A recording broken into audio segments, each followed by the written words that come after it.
Linda Fox. I'm senior reporter with PhocusWire. We're in the studio at the World Aviation Festival, and we're in partnership with Pros. I'm with Amy Burr. She's Managing Director, Partnership Operations at JetBlue Technology Ventures. Thank you for joining us. Absolutely. So I wanted to start with one of your most recent investments, which was Stride. Okay, yeah. I think you led that investment. What I wanted to understand was, how does that fit in with your kind of 5 pillars for investment? And I know we've spoken about that before, but there's like revenue and there's experience and there's... So how does that one fit in? We think about that one a little bit around the customer journey. Okay. Our goal is to actually take the customer journey and remove pain points and make it smoother and more enjoyable for customers. And Stride is doing a great job of taking an industry or a piece of the industry that has been very manual. I want to go on a safari. What do? I call a travel agent. Tours, right? Multi-day tours. Think about the big, exciting trips of your lifetime. But those have always been traditionally, you call a travel agency or you call a tour company and you work through that process with them.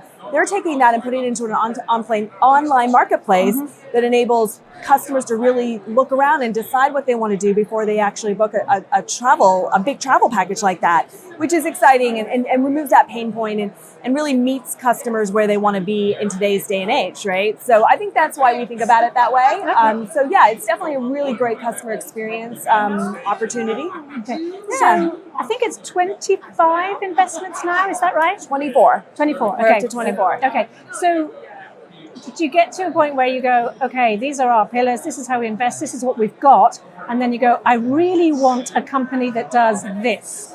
And what is that? Not the name of that company, but what is that area that you go, why don't I have that in my portfolio? I wouldn't quite think of it that way all the time.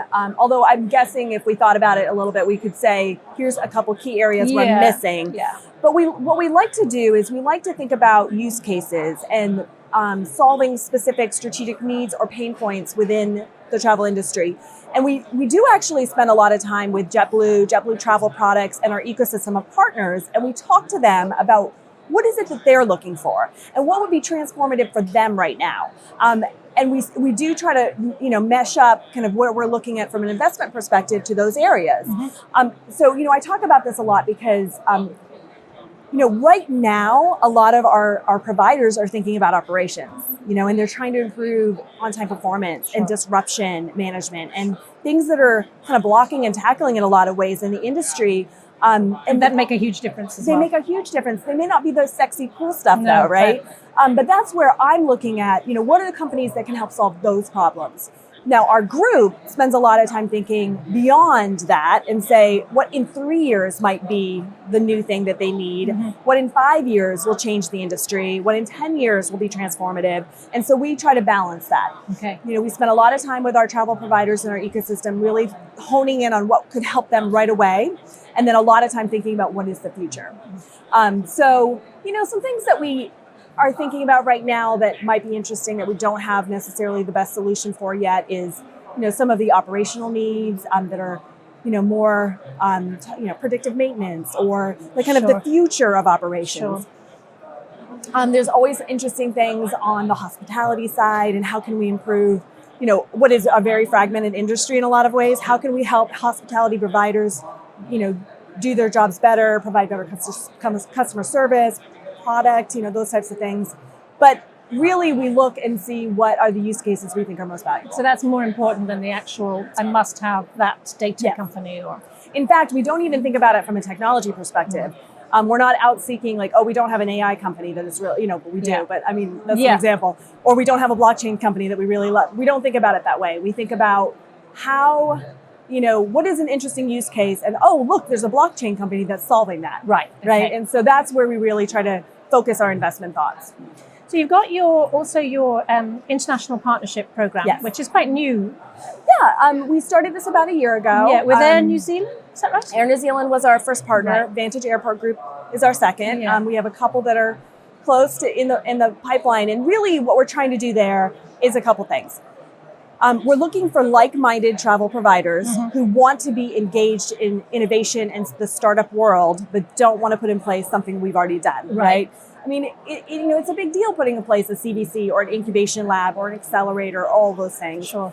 So we offer them the opportunity to be part of it by being a partner. And so they have full access to our deal flow, to our team, to the thoughts we have, how we look at emerging technology. But it's anchored in action. Mm-hmm. And so they are required to do proof of concepts with either our portfolio companies or startups we introduce them to through the process. And what that does is gives us the opportunity to offer, startups that we like and partner with or invest in. A wider kind of opportunity for clients and opportunity for trialing and to test their product and help build their product and, travel providers that can help them actually succeed in where they're trying to go. Mm-hmm. So does that, two questions, does that, for example, with Vantage, does that widen, the kinds of companies that you would focus? It's an airport company. Yes. And then as a follow-up, does it widen your scope overall, the international partnership program, because you are getting better known in different spheres? Is there an element of that? Both of those are really interesting points.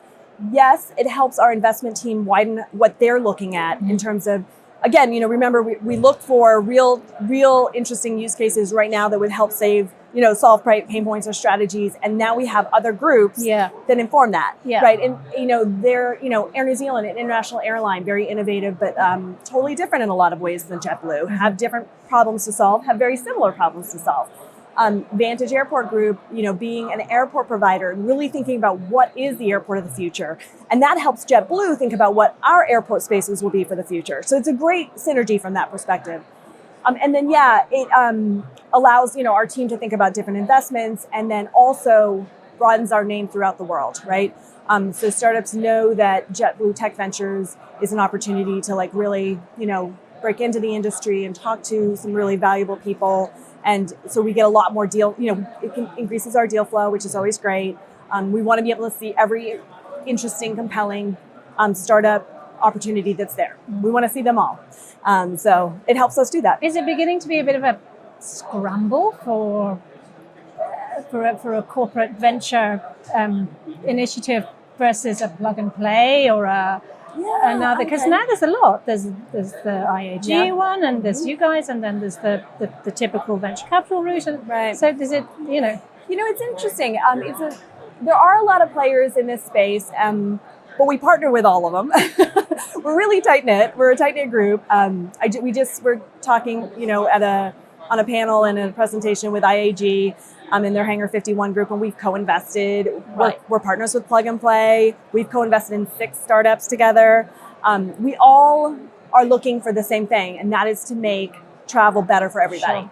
And our way of doing that, of course, is to help these interesting startups, with real products, do better. And so we're all in together a little bit. So I would say there's room for everybody. And we help inform each other in terms of what's happening out there. And it's all about, having all those relationships. They bring in all the interesting deals. They call us up and say, I've got this guy, this company, they're doing this cool thing. Gonna be interested. Yeah, totally. So it is actually a really great community. Okay. So one of the things you said at a separate event was that you're now investing later and you're writing bigger checks. True. And I wondered if that, can you say that that's definitely paid dividends for you? And did you do that because you were finding at the early stage it just wasn't coming to fruition, or was it other reasons? Yeah, I think from a stage perspective, some of the earlier, really pre-seed companies that we'd invested in early in our time as a CVC, we do find that those companies might not necessarily have a product that's viable yet. Mm-hmm. And it does take longer for us to see the strategic value there, or even to help them in a lot of ways.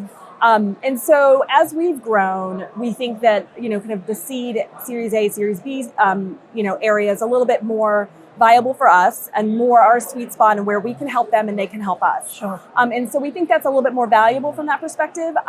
Because of that, I think your check sizes grow naturally. Yeah, sure. You're not doing a $200,000 pre-seed, investment. You're doing maybe a bigger investment in a seed or a Series A. And I think those things go hand in hand. So I don't know that, we're not against, doing an earlier stage company. It's just the way that it has evolved for us and how we can provide value and how they can provide value for us. We're really excited about things that are really disruptive in the future, and those might be smaller companies that are just starting. Because you want to get them when they're hot. Yeah, we want to get ahead of that, some trend that will happen, in 5 years or 10 years, but that's a smaller percentage of our investment. The other thing I found really interesting, that something you said about that it's almost better if the entrepreneurs are not in the travel industry, because then they don't accept the kind of barriers that we are used to in travel. Just talk me through that. Yeah, it's actually an interesting dichotomy right there. It's great when they're fresh-minded and they think, they don't think about, oh, it's got to integrate with this system and that system and those, legacy kind of structures, because they do think outside the box and they come up with very interesting solutions to problems we've had for a long time. Right. The downside to that is that if they don't have that mindset, sometimes it's harder for them to get started, and it's harder for them to actually integrate into an operating company and be useful. And so I think that's where we like to think that we provide a lot of value for these companies. It's cool to have an entrepreneur who's never been in the space, who has a great doesn't accept idea, no for an answer. Doesn't accept no for an answer, says we can use this technology, we really can. And then we're here to say, okay, but these are the problems you've got to solve to be really able to use it now. And let's talk about how we can do that. And that's a really compelling conversation, right?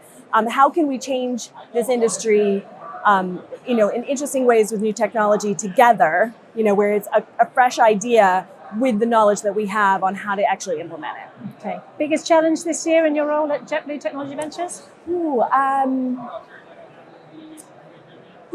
don't know if we have any. What's the biggest challenge? There must be a challenge. I know, right? That's a hard one, though. I think we've seen some really interesting companies, but we're this summer maybe it's been a little. We just haven't found one for us yet. Yeah. So I think for us, the challenge is always. There's so many cool companies out there. What are the right ones for us? Sure. And so just kind of fine-tuning that and figuring out what is going to be the most compelling strategic use of our money, where we feel like it's a good company to invest in, but it's also going to provide value. And so we just, continue to work through that always. And then perhaps you're a bit more exacting. You're, I don't know how many years in now, but 5? We're 3.5. 3.5, but perhaps you're just a bit pickier. I think we might be a little bit, and we want it to be something that's new and different. I think probably one of the biggest problems is we have 24 companies. So we'll see a lot of really cool companies, but it's just like one weeve already invested in. Yeah. So you can't really, how you make that all work is really tricky. It's easier when you don't have that many companies because everything's new, right? And everything's fresh. And now we have to kind of fit them all together in our portfolio, right? So we have Stride Travel, which is a online marketplace for big tours. So that means we're not looking at any of those. Yeah, they must go away crying, those founders. I know, they're like, what? No, it's fine. But that's hard. As you have more companies in your portfolio, there's, you don't want to duplicate too much. Sure. Amy Burr, thank you so much for joining us. We really appreciate it. Yeah, absolutely.